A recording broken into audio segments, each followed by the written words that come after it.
see the path to the championship. I can see it. The Coca-Cola 600 belongs to Ryan Blaney. Blaney's learned how to win over the last couple of months. Blaney! Harmon! They spin behind him! It's going to be Blaney! We're going to win this thing. Ryan Blaney is going to win his way into the championship for... You have to run a perfect race to get it. Ryan Blaney is a NASCAR Cup Series champion!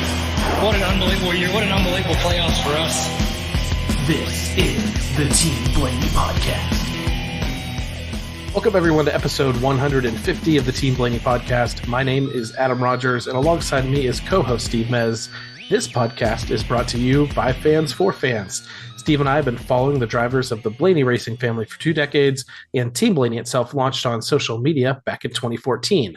Now, each weekly episode of the show offers an in-depth analysis of Ryan Blaney's latest NASCAR Cup Series race, plus news, notes, and special guest interviews all throughout the year.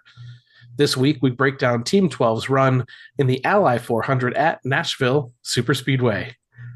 Steve, welcome back. Episode 150. That's kind of a milestone for us. So welcome back for that episode of the Team Blaney Podcast. And all I got to say is there was points in this race today where I was kind of dreading coming on and doing this recap show because things were looking a little bit grim. And then a historic 5 overtime finishes later, just a complete and utter turnaround. Team Chaos, definitely hashtag Team Chaos, like our friend Jordan Bianchi.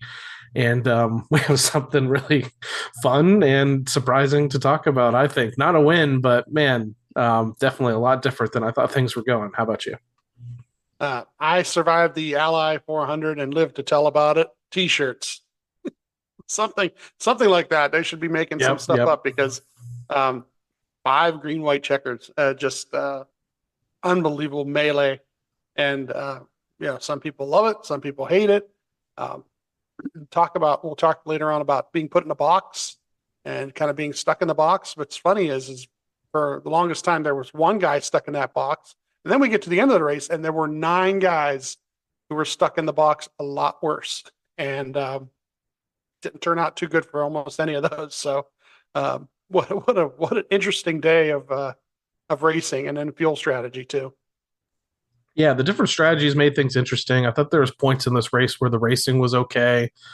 We had a rain delay again, which you thought that might have been the story of the race, where the rain delay happens and washes some rubber off the track, but it dries pretty quickly and they get back racing. But it turned into something totally different. I'm interested to see how fans kind of react to this race overall, because like I said, the racing maybe wasn't super exciting. It was okay. And whether or not, I think maybe the reason why fans might like this finish and the chaos that ensued, because it was basically chaos caused by teams and team strategy calls, and not necessarily chaos caused by NASCAR making calls or changing the outcome of a race or something like that. Like, this was just totally organic as to what happened. And you just saw guys in total desperation mode. Some desperate just to get to victory lane and punch their ticket to the playoffs. But then other ones that had, like Ryan, for instance, who has a win, who had the win in the bank. So why don't we just gamble and see what happens? So you saw a mix of that, and that mix is what really created the storm that happened at the end of the race that just threw the whole field upside down. And depending on who you root for, it was fun. And if not, it was, you might come away a little bit frustrated. So interesting weekend. What was the 3rd time back to Nashville Superspeedway? And, I don't know. I didn't expect it, but ended up as a night race kind of anyway because of the rain delay. So, well, that's the funniest part, is the rain delay did push it back somewhat. If we don't get 5 green, white checkers, the sun would have still been out when it finished. But they ran 32, 33 extra laps more than the actual scheduled finish. So, that kind of put us right into the twilight. So let's talk about practice and qualifying for this race, because much like the race for Ryan, practice and qualifying was kind of a roller coaster ride too, I thought. Yeah, very, very strange. Because practice, they were Group A, and by the 5th lap, he went to P2 on the board. about a tenth behind the 54, 1.63 actually. And what's interesting about that is the 54 put a lap out there, and it must have just been a super lap right off the bat in clean air to be that much faster than everybody else. But as time went on and they ran, your lap averages and so forth, it he kind of like not faded, but he ended up right where everybody else was. They did a 20 lap run and before they came in, and in that 20 lap run, they were tops in 10 lap average and 15 lap average in Group A. So they come back out there with about 5 minutes to go. Do some more laps before the end here. The 22 car is P7 and the 8 car is P8 in Group A. So everybody seems to have decent speed. Like I said, Ryan is always encouraging when you see those lap averages like that, because you know that over a longer run, they've got good speed, and you know how good Ryan is at running longer runs too. Group B was about a half a second slower overall. Like their fastest guy would have been like about 12 or 11th actually at one point. But then the 6 car actually goes to P1 here at a 30.378. So it would have been about P12 overall if you combine the groups. And what I found most interesting in Group B was Corey Heim in the 50 car, which was a 2311 car, was P3 in Group B. So he took a very good car and program and showed how good he was with it. And it shows up on Sunday a little bit too for him. Qualifying, Ryan goes out 13th in Group A out of 19 cars. And this is really kind of strange because when he does his lap finally, it goes to P5 and it is a 30.334 with 6 more guys to go. He says it's tight, too tight. And I think I sent it out. It was 0.0833 or something like that away from what P5 was. So that's how close he was to making the top 5 in Group A. 0.083, not even a 10th, but ends up being 18th overall. So 9th best in Group A being the outside line, the 5, the 4, the 45, the 54, and the 2 were the fast 5 there. Group B, the fast 5 is the 11, the 20, the 24, the 17, and the 6. 11 ends up getting the pole. So it was really kind of weird because there were a couple cars after Ryan who ran much faster, obviously to bump him out. But it was weird because usually they're whatever they run in the practice, it's the same speed they seem to have in the qualifying. So I don't know exactly what happened there. Now I know this was another week where they've changed the qualifying rules last week, and I saw people were still kind of confused as to why Josh Berry was still on the front row and why it wasn't the 20. And I was like, of all the things you should be confused about, it's not that, because it's always been based on the final round, and then A and B follow suit after that as far as the rows go. But I did see a little bit about confusion over qualifying and how it's structured in the end. But hopefully this is the final change that they make and everything stays as simple as they possibly can going forward. But it's basically just the leader or the pole sitter can pick inside or outside, and then everybody else just follow suit. So, well, they don't follow suit though. They don't follow the guy who's the leader of their group though. No. And yeah, just A and B. Yes. Yeah. And some people think that that's what's supposed to happen. Yes. That's part of the problem. But truthfully, this whole group thing, do that for the practices if you want. When it comes to qualifying, take the matrix, flip it upside down. Don't separate it. Just take it, flip it upside down, and get the qualifying order that way. And if you had a bad week, you qualify 20th instead of 10th or 5th. Yeah, I'd be totally good with that too. And just be good with that, and just go from that way all the way down through. Forget this top 10 and then another round and all that kind of stuff, because really doesn't do that much. If you luck out and get within the top 10 and you cool your car down better than the other 9 guys cool their car down, and you go out at the right time and a cloud comes over at the right time, there's just all these factors that could happen that just go ahead and do one round of qualifying, go from the bottom to the top on the matrix, and then wherever they lay after that. You mess up your lap, you mess up your lap. You don't. And then let's race on Sunday, you know. So the 12 team doesn't necessarily fire off from a great qualifying position, but I was at least hoping that the speed they showed in practice, especially over the longer runs, was going to be fruitful in the race itself. But they're also probably going to have to lean on some strategy, and that's essentially what we see.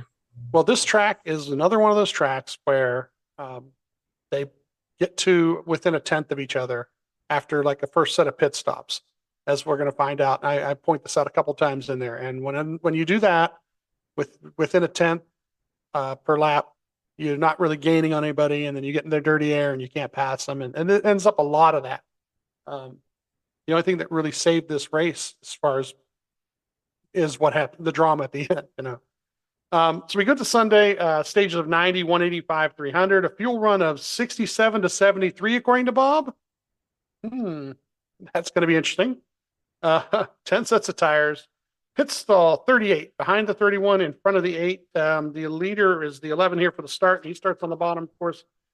So Ryan will starting 18th on the top here. By lap 2, he gets past the 10 to 16th. At lap 3, passes the 34 to get to 15th. At lap 5, the 23 passes him. He's in 16th again.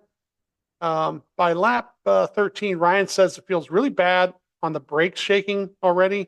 At lap 17, he's running a higher lane in 1 or 2, trying to find a little more grip. Lap 19 does pass the 77, get to 15th.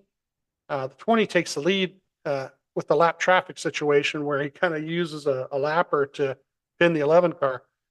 Lap 30, we're chasing the 3 car at this point. Lap 32, we pass the 3, get to 14th. Ryan says super free here, maybe 3 numbers free. Jonathan says copy. We're about 10, 15 more here. Ryan says more loose in 3 and 4 if we're going to pick one end of the track. Lap 35, we're getting some pressure from the 19. The 19 does early in the race, runs pretty strong. They get into a green flag pit cycle here. So lap 40, we're pitting. It's a 9.543. We started the cycle P14. I kind of point that out because you're going to see a bunch of guys stay out for longer. And lap 47, we're back on the lead lap at this point. But Ryan's saying we've got no front grip, no rear grip. And Tim says on the air on channel 2, he's talking to Jonathan that the track position air, you know, so being in dirty air. And, Jonathan just says copy on that, you know. And lap 50, the 34 hasn't pitted still. He's still leading. Currently, Ryan is P23. There's about 7 cars haven't pitted yet. At lap 55, P22, and only with, like I said, all the cars in front of him are within 2 to 3 tenths of each other per lap on their lap times. 6 guys in front of him still haven't pitted yet. So at lap 63, he passes the 2 car for position to 21st. At lap 67, we're in the middle of 3 with the 51 and the 1 on either side. Do end up passing the 51 to get to 20th. And then on lap 69, we're racing with the 1. But at lap 70, we passed the 1 to get to 19th. At lap 71, now we're up to 17th because somebody has pitted. At lap 75, we passed the 38 to get to 16th. At lap 47, that lap 47 pits, we get to 15th. So at lap 78, the 34 finally pits. Ryan cycles back to 14th. So complete pit cycle and pretty much where he started. Tim says we're pulling pretty good right now. To Jonathan, and just they've been pretty good on this run. And lap 82, Tim says they were the fastest car on the track. So everybody has, pit cycles completed. Everybody's on fresh tires and they're running faster than anybody else. At lap 90, the 20 wins the stage. Ryan P14. So Ryan gives a rundown on their tightness. They need more rear grip. Jonathan asks how much the tunnel bump has affected things. We're pitting 4 tires here, in P14 and out P14. But a couple cars took 2 tires. The pit stop was really good. It was a 9.77, but like 22 and the 6 took 2 tires here. Jonathan tells them we took an adjustment to free it up and to fire off better, and also to help with the bump over the tunnel. So Jonathan tells them now we're about 45 to 60 minutes from rain, and we should pit one time before the rain probably. The 11 is the leader here, taking the bottom, Ryan taking the top, restarting at lap 97. And lap 100, we pass the 22, get to 13th. At lap 104, passes the 1 to get to 12th. At lap 110, there's all running within a second of Ryan. Is like the 11 car, the 10 car, and the 9 car, and they're all right in front of him. 11th, 10th, and 9th place. And it's hard, like I said, it's hard to catch him when you're running about the same lap times almost. At lap 115, passing the 23, gets to 11th here, but caution for the 42. And, it's just because he was caught in dirty air behind those guys, and they're pitting here. And it's a number 2, they said, 4 tires, in 11th, out 16th. It was a 9.243 second stop here, but a bunch of guys took 2 tires, the 20, the 6, the 17, the 22, the 1, the 10, the 48, 77. So there's a bunch of guys that moved in position on him just based on taking 2 tires there. And Ryan asks Jonathan if it's going to be like a quick shower or a race ending rain, and Tim says something about we might be getting a lightning hold here. And the 1 car had a penalty on that, so Ryan does move up to 15th. Choose the 20 takes the bottom, Ryan takes the top, and then we get this restart lap 123, where the 5 and the 11 and the 22 hit here, and it's 3 wide, but Ryan sorts to 13th. At lap 126, we get a yellow for the 54, and it looked like the 48 hit the 54 into the grass. Ryan's up to 12th at this point, and the next choose cone here, we're staying out. The next choose, 20 takes the bottom, Ryan takes the bottom. Restart lap 131, sorts out to 14th here. At lap 133, passes the 48 and the 23, gets to 12th, and it was a great move below both of them on the apron on the front stretch. Yes, yeah, good stuff. Good stuff. Lap 135, passing the 10 car, gets to 11th, then we get a caution for the Lightning. That was about 5 o'clock roughly Eastern time, and so we watch. I always put on the officials because you can hear them telling when the jet dryers go out, and if you put on the in-car camera, if you put one of the 2 cameras as the aerial cam or the battle cam, you can tell whether or not they're being operated or not. So under a lightning delay, that thing stays positioned wherever they left it. Cameraman has to get off the roof.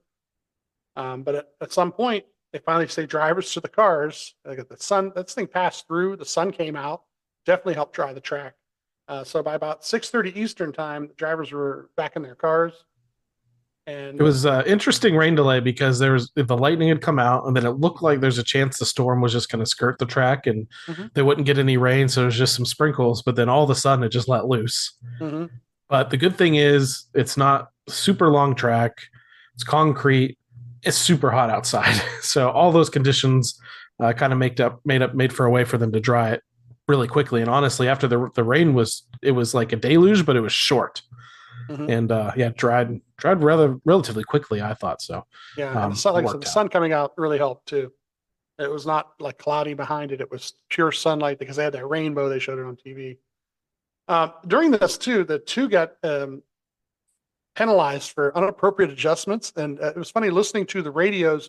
They told everybody 2 people can help the driver get in the car. No adjustments, no adjustments, no adjustments. Well, this 2 car thing wasn't even something that happened with the guys coming over the wall. They had a fan somewhere near their pit box, and it was pointed near the car, close enough to blow air on the car, I guess. And because they were in pit boxes too. That's the thing they've changed recently with these rain delays. They actually pull the cars into their boxes, into their pit box, and then they can line them up later on. So right away, Jonathan mentions to save fuel here, and they're staying out. So at the choose, the 20 takes the bottom, Ryan takes the bottom, restarting at lap 141, and he gets past the 77 to 11th, and at lap 143, the 24 has an issue, and we get to P10, and he got wiggled out. He just wiggled out of the gap there up to the high lane.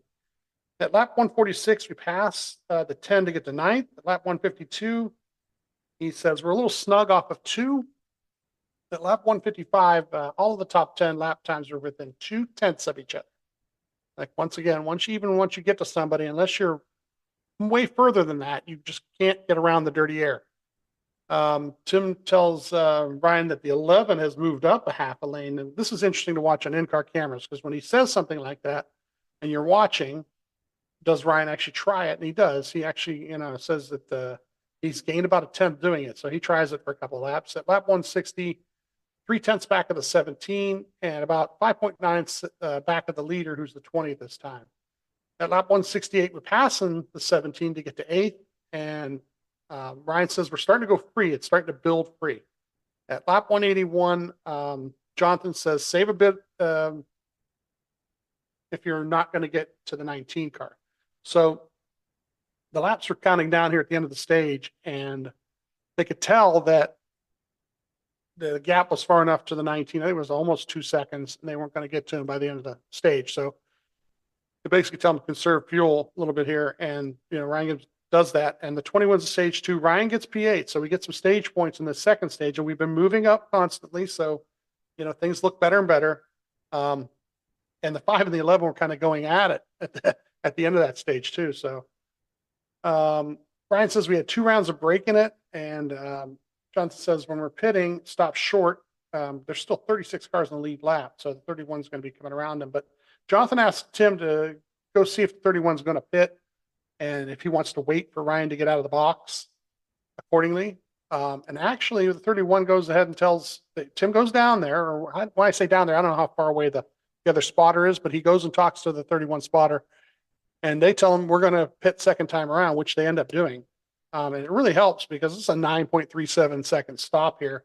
They go in P8, come out P6. So pit road, extremely great day on pit road. The leader, the 20, took the bottom. Ryan took the bottom behind the 45. We're restarting at lap 193. Sorts out to P4. Great start in the low lane here. The 11 and the 45 are door-to-door ahead of us. At lap 202, we get a caution for the 15. And the 6 had passed us. So we're back in P5. But, and Ryan says that. He says he just goes anywhere he wants. The 6 really was, like at that point, was really strong. NASCAR says it was the 12th and the 6th. So on the scoring loops when the caution came out, and this happens once or twice here, the scoring loop told Ryan that he was a lot ahead of him. So we're back to P4 here. Ryan says they need to turn better on the restarts. John says we're staying out. There's 31 cars still in the lead lap here. The 20 takes the bottom. Ryan takes the top behind the 45, and the 11 is below Ryan. Restarting at lap 209, the 19 pushing us. The 19 actually gets by on the outside, makes it 3 wide. So we're back to P5, but then we get a caution for the 43. And the same thing happens on this one. It's 12 to 19 according to NASCAR, because I guess the pass had not happened before whatever scoring loop they were on. So John says staying out here. For this choose, the 45 had taken the lead on this restart. So now the 45 is taking the bottom. Ryan takes the high line behind the 20 with the 11 once again below. Restarting at lap 213 here. The 19 once again comes by on the outside. He was really strong at this point of the race. So Ryan's back in P5. And lap 215, we're kind of battling the 6 and the 9 for position here. At lap 219, we get a caution for the 9. And Ryan says we're tight, we're chattering in the fronts. And Jonathan says keep saving. We're not quite to the window, but getting closer. We're up to P4, P5. And it's funny, is 4 of the top 6 at this point are all Gibbs cars. So all the Gibbs cars are in the top 6. Jonathan says, look, if we can get the lead, stay out. If not, then pit. So 4 cars in front of him have to pit. And then, if we do pit, it's going to be right sides and then on the count of fuel. So however much fuel they want to put in. Ryan says 10-4, but they stayed out. Now, the bad part about this situation is only a few cars behind him stay out. What they were hoping for was a strategy where 10, maybe 8 or 10, or maybe more if possible, other cars who were in the back of the pack stay out to gain the track position, and then we play two different sets of strategies for the rest of the race, and being the leader of that strategy. And they did talk about it a lot. Yeah. which is what they normally do. There was one call early in the race where they came down and took 4, and a lot of other people took 2, and Ryan kind of questioned it. So it worked out regardless. But on this instance, it was kind of back to what they normally do, where Jonathan kind of lays out, what could happen in front of him, what he thinks going to happen. He said he thought it was going to be a split strategy across the field and everything. So unfortunately, it just doesn't. Yeah. That's not what happens. And I just want to remind folks that they have a win in the bank. Yeah. So this is a team that has an opportunity to take some chances when they can. So if the strategy does split, they would have been in a pretty decent spot here. Yeah. Well, just didn't happen. It's not just that, it's about what's about to happen afterward that really kind of throws it all for a loop. And it's because if this race goes the direction it's supposed to go, you're going to get the strategies merging at the end. But because she told him that too. We needed a long green flag run. So he wants to knows how many stayed out, and they've only got 5 cars that stayed out from the lead lap cars.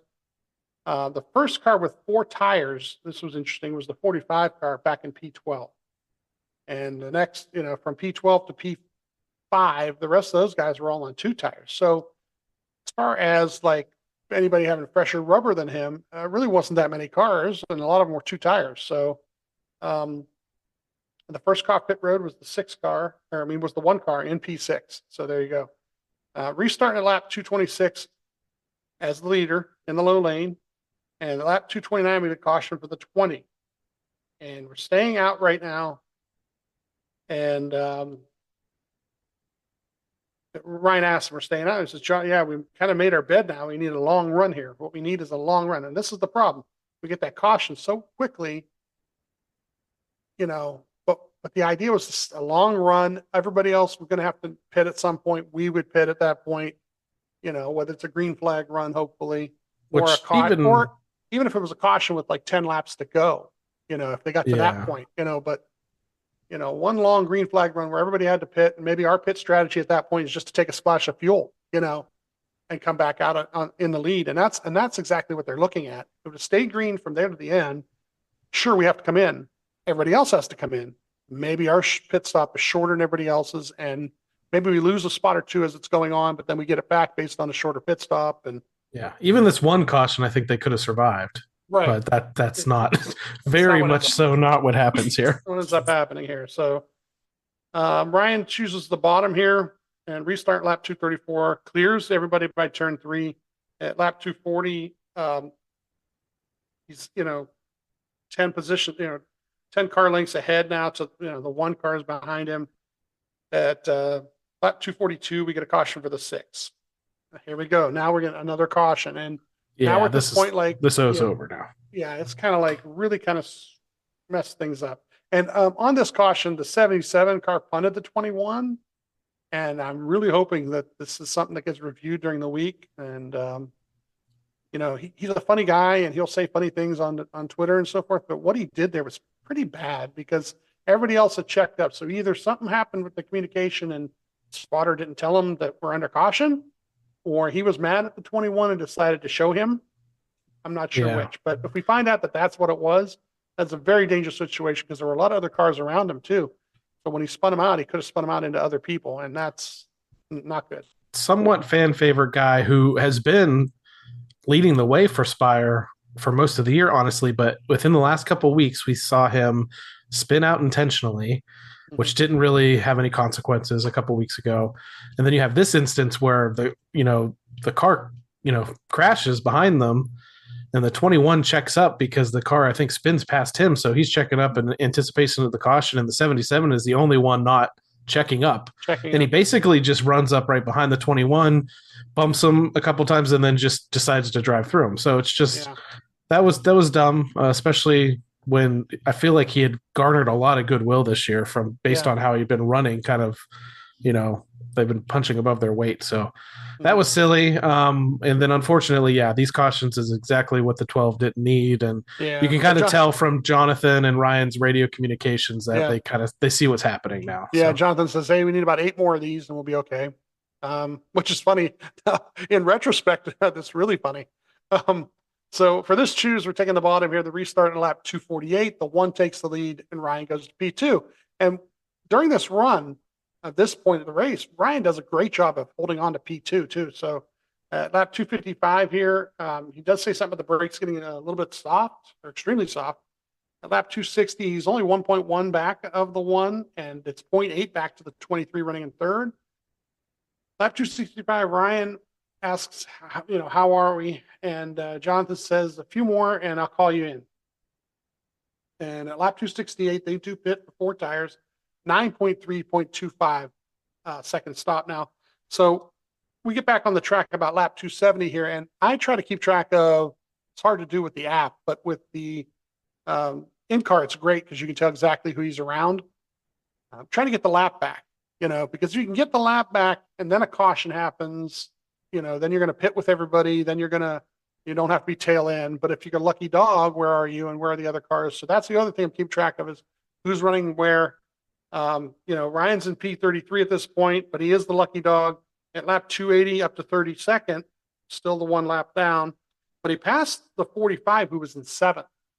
So he was getting closer to the leaders and he was on pressure tires. So who knows, maybe he could get closer to them and get his lap back the old fashioned way. At lap 290, we passed the 23 who was in 6th. And the 1 is holding off the 11 for the lead. Lap 293, we passed the 54 who was running 5th. So we're, 4 more positions away from the leaders, but we only have 7 more laps left, The 11 takes the lead at that point. Ryan kind of asks, where are we going to finish? About 30th? Tim goes, yeah. And, Ryan just kind of frustrated. At lap 296, we're up to 31st. At lap 298, we get a caution for the 2 car. And let the fun begin, baby. Yeah, which was interesting because the battle between the 1 and the 11, I thought was, this is a pretty decent finish to this race. But he ends up, he clears them with probably more than 10 laps to go or something. And then I figured that's how this would end. But this is when we get into hashtag Team Chaos territory. Because, Ryan's going to start here. We talked about at the top of the show, supposed to start tail end of the longest line, but with the way some of the guys were in the back, he's going to pick up some of those spots on the restart, so not as bad as it could be. So okay, he gets his lap back, but he's going to start, he's in 31st or whatever. Maybe he can get into the top 20, top 25, kind of salvage something, because at this point, even though they had the win and that's what let them be able to take some risks earlier on strategy, he's still trying to fight in the top 10 in the points, because I've said it for the last few weeks. It's really, really important to stay in the top 10 in the points as far as the regular season championship goes, because of the bonus points that happen at the reset.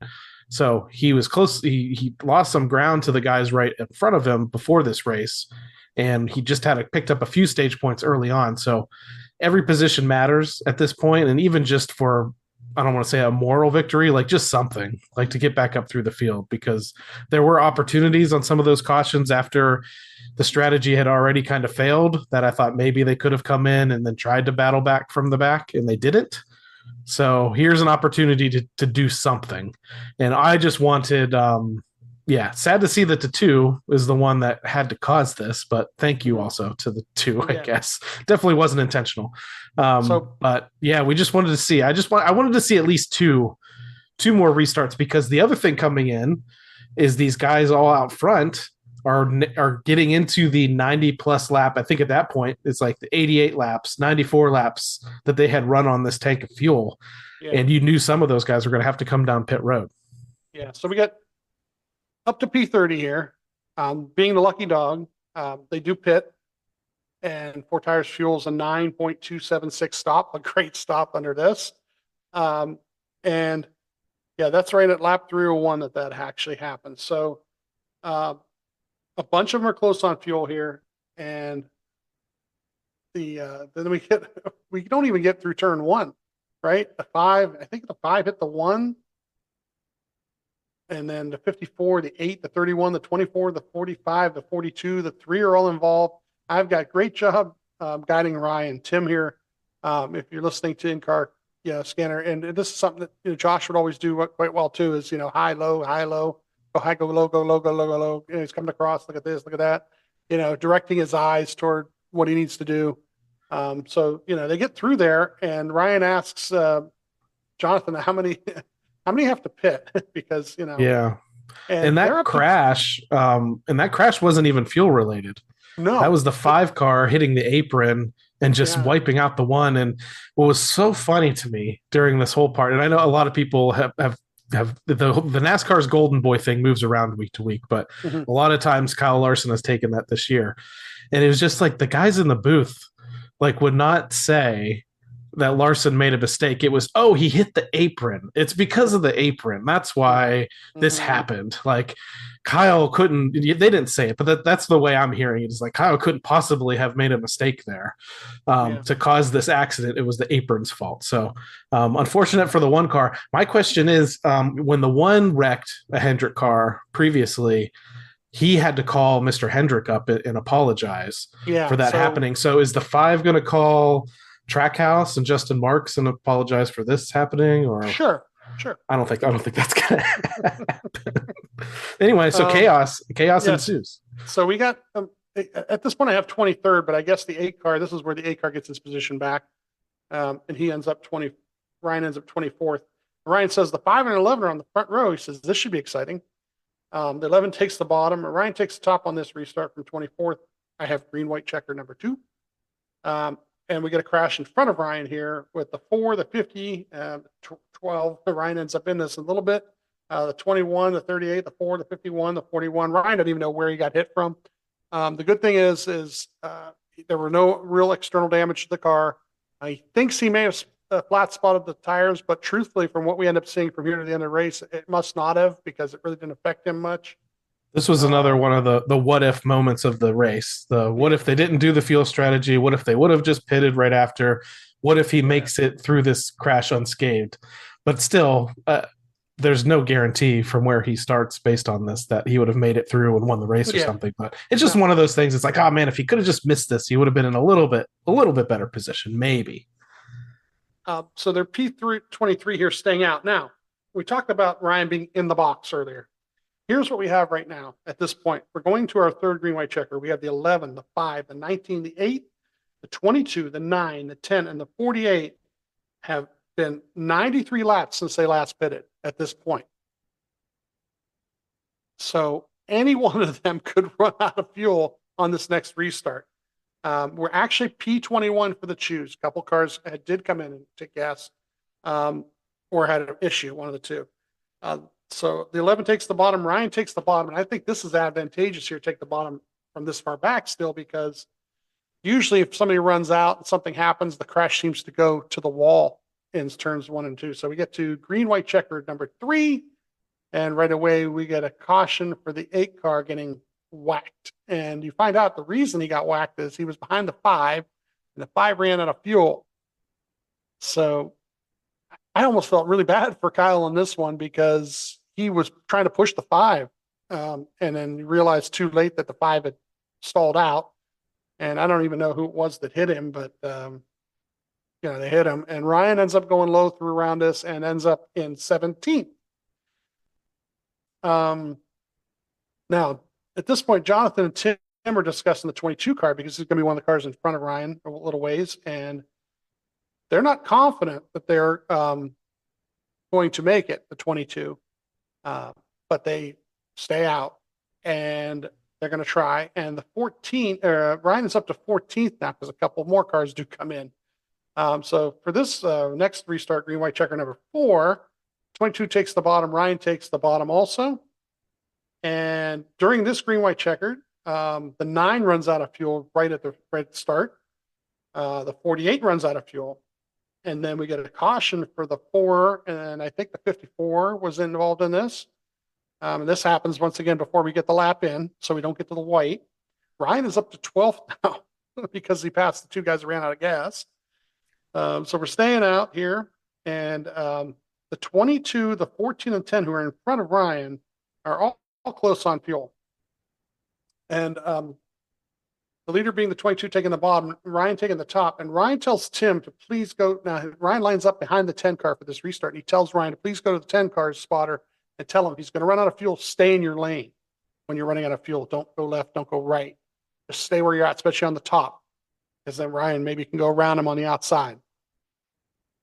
And we get the green white checker here, and number 5, and we do get to the white flag. And on this lap, Ryan does some great work on the outside. He does get around the 10, and on the white flag lap, he gets around a couple more other guys, and then gets to the inside of the 23 as they come to the checker flag, and even passes him, and we get to 6th. And sure, the 22 wins. Yeah, we forget about that for a second.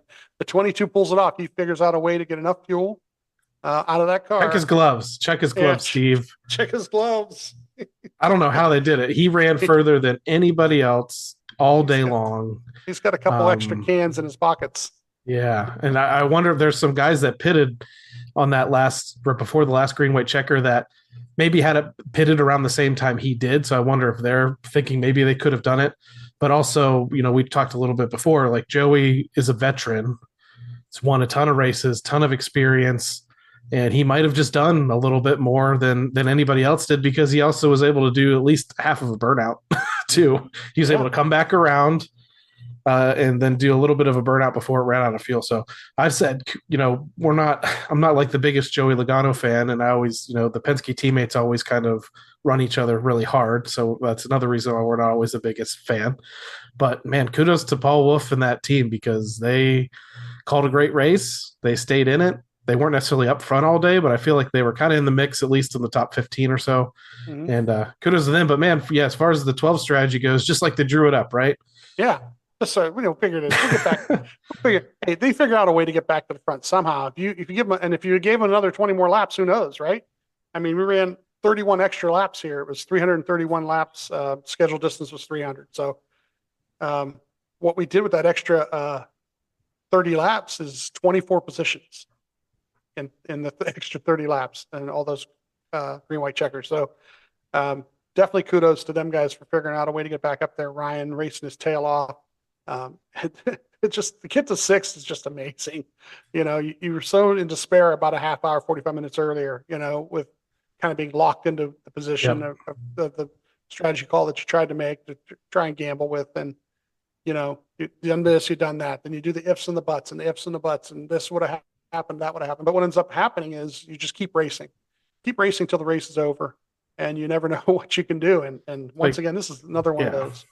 It's one of those crazy things where we said, 2 laps to go in this race, Ryan was a lap down and in the 31st position. And then magically, historic 5 overtime restarts later, he finishes 6th. So what's made me kind of happy, at least in the immediate social media reaction, is most part people are happy too. They understand that the 12 took a risk because they could. So I haven't seen that much of a if the crew chief would have done this, they could have won the race, or blah, blah, blah, which, yeah, if they make a different decision, maybe he has a chance. Maybe he's up front a little bit further, but maybe he's also in the position of the 8 car and gets taken out because the guy in front of him runs out of gas. So there's no guarantees that if they stayed on the same fuel strategy as everybody else, that they would have won the race or had a chance to do it. I say just be completely happy that once again, the 12 comes to the track with a fast car. And when the strategy doesn't go their way or something doesn't go their way, they find a way, if they don't crash, they find a way to finish back up into the top 10. Mm-hmm. And this is really important because when the points report first came out, I was a little bit disappointed because I saw that he had lost 10 points to the leader. So going into this race, he was minus 94 points to the leader. Coming out of this race, he's now minus 104 to the leader.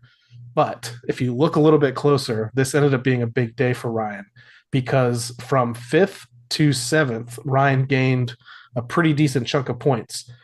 So Ryan is in 8th right now. From 8th to 7th, who's William Byron, he's just 10 points back. Byron's at minus 94, Ryan's at minus 104. Christopher Bell is at minus 88. So Ryan is still within striking distance of that. He has a legitimate chance if they can just keep getting finishes like they did this week. A win would be great. He could get into that top 5 and secure more bonus points going into the reset for the playoffs. So every position matters. Everything that happened today matters. This rally matters, and it's just great to see. Yeah. Also, let's point out who finished second today. Zane Smith finished second, and kudos to spotter Josh Williams, guiding him through all of that melee or whatever you want to call it. Because when you do make your way to the front like that, even if it's a little bit of strategy, but when you do make it through your way with all that, all those cautions, he guided him through some wrecks, obviously, to get up there. So kudos to Josh and his guy for a really great day for them. Hopefully he's got some more of those in the future coming soon. So like I said at the top of the program, I really thought this was going to be one of those episodes that we would just kind of have to get through because, man, it turned into a big disappointment. Man, he lost. If things would have finished as they were when he was in 31st, he could be looking at, minus 130 something to the leader or something instead of minus 104. So things went their way for once. That's fantastic. And we can move on, continue to focus forward and look for better finishes in the future. But before we move on completely from Nashville Superspeedway, we do have some housekeeping to do with the Team Blaney NASCAR Fantasy Live League. Now, note that we are doing this show immediately after the race. We usually wait a day or two before we record. So we're not going to have the overall standings completely updated because I don't even think tech is cleared yet. But we will have who won for the weekend at least, and then talk about who we started. And I just want to note to people when we do talk about fantasy, and we'll talk a little bit later on when we talk about this next race and people to watch for, just don't listen to me. Don't listen to me at all because I don't know what I'm talking about. My starters for this race, and some of them were doing well, honestly, and not even doing well before the fuel strategy chaos. They just got caught up in some other issues. Started Brad Keselowski, ended up in the wall, got me 24 points. Started Josh Berry, started up front, got into the wall, got me 11 points. Started Ty Gibbs, started toward the front and had a fast car. Was involved in, I think, 3 or so cautions, got me 19 points. Christopher Bell started up front too. And much like his season, checkers or wreckers here, got me 21 points. And Alex Bowman was my last starter, only got me 23 points. He was caught up in some of those issues. I guess I just wasn't paying attention, or I don't know. It's some weird stuff after the rain delay. I left Denny Hamlin in the garage, and so I left 41 points in the garage. So, oh well, that wasn't going to help me from the position I ended up in. Featured matchups, I picked Bell over Byron. That was wrong. I picked Chastain over Truex. That was wrong. I picked Hamlin over Elliott. That ended up being right. And I picked Reddick over Buescher, and that was right. So I got 2 out of the 4 there, but none of that was enough to lift me. I finished a dismal 77th in the standings for the race at Nashville, 117 points total. You had a much better day. Somewhat better. I mean, the funny part is I made a swap out before the end of the stage because Bell was running way better than Bowman, and Bell had stage points, and I had him in the garage, moved Bell into the lineup before the end of stage 2 because Bell won the first 2 stages. So his 21 points are 20 of his 21 points are from winning stage 1 and stage 2. I had Byron, who only got me 22 points. But then I had Hamlin with 41, and he was the 3rd best one on the day. Larson with 44, he was the 2nd best on the day. And then Tyler Reddick with 51 points, and he was the 1st best on the day. So I get 1, 2, and 3 in point gain there. I only had one of my matchups correct, and that was Tyler Reddick over Buescher. I lost the other 3. Of course, Bell having his issues, Chastain having issues. So Chase Elliott ran out of fuel. So I mean, those could have been much better, but overall, I ended up with 189 points. So not too shabby. Yeah, things ended up really great for you. So let's take a look at the race results from Nashville Superspeedway for the Team Blaney NASCAR Fantasy Live League. Let's take a look at the top 10 again. I finished in 77th. You, Mez 12, finished in a 3-way tie for 10th with Fike 21 and Pocono Lady with 189 points earned. Our friend Nellis Straightaway finished 9th, 192.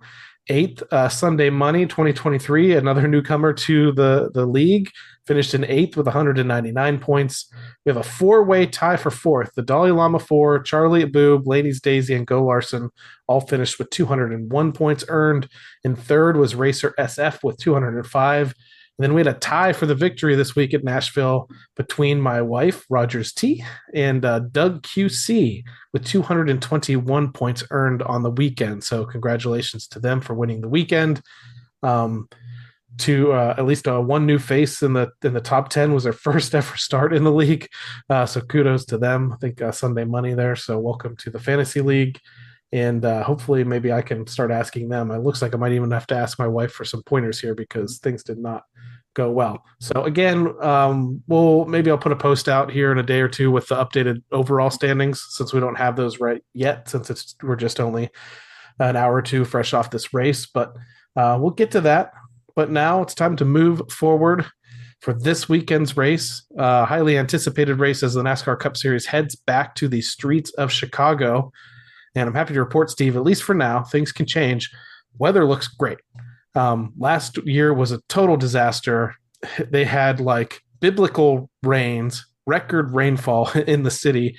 So I'm hoping that this year things will go off without weather. They can get in all those concerts. They have a huge lineup of concerts throughout the week and events, and get the Xfinity Series race and the Cup Series race in on a dry course. Let's see how that course runs under normal conditions. So things kick off on Saturday, July 6th, 12:30 p.m. Eastern Time. You have the NASCAR Cup Series practice and qualifying at the Chicago Street Course. You can watch that on the USA Network. And then 3:30 p.m. Eastern Time, you have the NASCAR Xfinity Series, the Loop 110 at the Chicago Street Course, and that is going to be on NBC. I don't usually see that with the Xfinity Series, but they know a lot of eyes are going to be on this race, being only the second time they've ever run a street course race. And then Sunday, July 7th, you're going to want to tune in at 4:30 p.m. Eastern Time for the NASCAR Cup Series, Grant Park 165 at the Chicago Street Course. That will also be on NBC. Stats don't really have stats. Ryan started 17th, finished 33rd, did not have a great run last year in that inaugural Chicago Street Course race. So I can't really say too much about that. Ryan's statistics on road courses in general, he usually finishes around 14th to 15th. He did just get a top 10 at Sonoma recently. Now these are going to be totally different tracks. No runoff at Chicago. There was a lot of runoff area at Sonoma that was a little bit more forgiving if you got into some trouble there. You'll remember this race from last year. Again, rain shortened, actually really daylight shortened too because of the rain. Shane Van Gisbergen comes from New Zealand and steals the victory, kind of sets the world on fire. And now he's in the beginnings of a NASCAR career. So he's going to be in the race. A few other ringers, I think, are going to be in the race. Anybody based on this year that you're looking at? Is this another one where Shane can jump back in and get another victory? And what do you think about Ryan here? I mean, I just want a decent finish. If he can finish in the top 20 in this race, I think I'll be happy. Well, they showed, like I said, they showed more speed the last couple of road course races that they've run, So the speed has obviously come around and the gains are there. Shane kind of shocked everybody last year. Now everybody going to be looking at him, with their eyes toward him. And the weather was something that played to his advantage because he had not only raced on a street course before, but he had also done it in those kind of conditions. And some of these guys, had a lot of problems with running in the wet. And we're going to see, if it's dry, we're going to definitely see a lot different situation. And starting position, trying to be closer to the front and passing, knowing now they know where the passing zones are a little better now, where they were able to get away with more last year. So one thing I think we're going to see more is more reckless abandonment to try to pass people now. We're not going to be testing the waters as much, especially if it's dry, because if it's dry, they know what they can do when it's dry. And they better get those tire barriers ready in that one section there, where they missed the turn a couple times, stuff like that. But I think the normal road course guys are going to do well. I'm, hoping to see the 34 car somewhere near Ryan so Ryan can ruin his day for him. That's my little plan. It's only been a week, I know, but it's still Well, he in the got back of my some head. karma this week too. So Oh, he did. But drivetrain issue, I think. So yeah, that's what it was. But because this is one of the few places the 34 car usually has an advantage, the driver and setup and so forth. So, but guys like that, Larson will be really good, obviously, because he just is. Ryan, I think Ryan's prospects are not bad. A top 10 would be a great day. for sure. Yeah, I definitely don't expect them to go out and win this race. Top 5 would be amazing. Top 10 would be great. I'm expecting top 15 to top 20, but we really won't know until they get into practice and qualifying on Saturday. I will run down the top 10 finishers in this race last year, which had some surprises in there, if you remember, because strategies were a little bit different toward the end. There was lots of people spinning out and getting stuck on the walls and things. So Shane Van Gisbergen goes ahead and wins the race. Justin Haley finished second. With the way Haley's been running this year, would not be shocked to see that car competing at least in the top 15 again. Chase Elliott was third. Kyle Larson was fourth. Kyle Busch finished fifth, even though he had an adventurous race from what I remember there. Our friend Michael McDowell finished in the 7th position, followed by Logano, Ty Gibbs, and Chris Buescher. And again, Ryan finished in the 33rd position. I think he had been running okay toward the end of the race, but I think he did get spun out himself toward the end, and that's what relegated him back to that finish where he ended up actually a lap down on the field. So again, if you want to tune into the race this weekend, the Chicago Street Course race, I would encourage you to do it. I know it's kind of a holiday weekend there, but we didn't get to see this race in its full glory last year. So I'm hoping the weather holds out, like I said, and they can have a really great event. 12:30 p.m. Eastern time on Saturday. You can watch practice and qualifying on USA for the Cup Series. The Xfinity Series race follows at 3:30 p.m. Eastern time on NBC. And then Sunday, July 7th, the NASCAR Cup Series Grant Park 165 at the Chicago Street Course. That also will be on NBC. Well, Steve, I think that pretty much wraps up this week's episode of the Team Blaney podcast. I do want to give a great shout out to the lowrider, Dale Blaney. Picked up his first victory of the season in a 410 sprint car at a track very familiar to him at Lernerville Speedway. So I think it was a regular show, but still plenty of talent there on a regular night at Lernerville.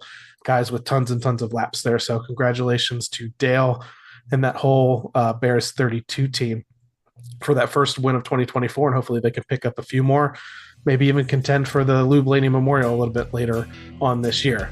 So again, thank you everyone for tuning into this episode of the Team Blaney podcast. You could interact with us on Facebook and X at Team Blaney and on Instagram and TikTok at Team.Blaney.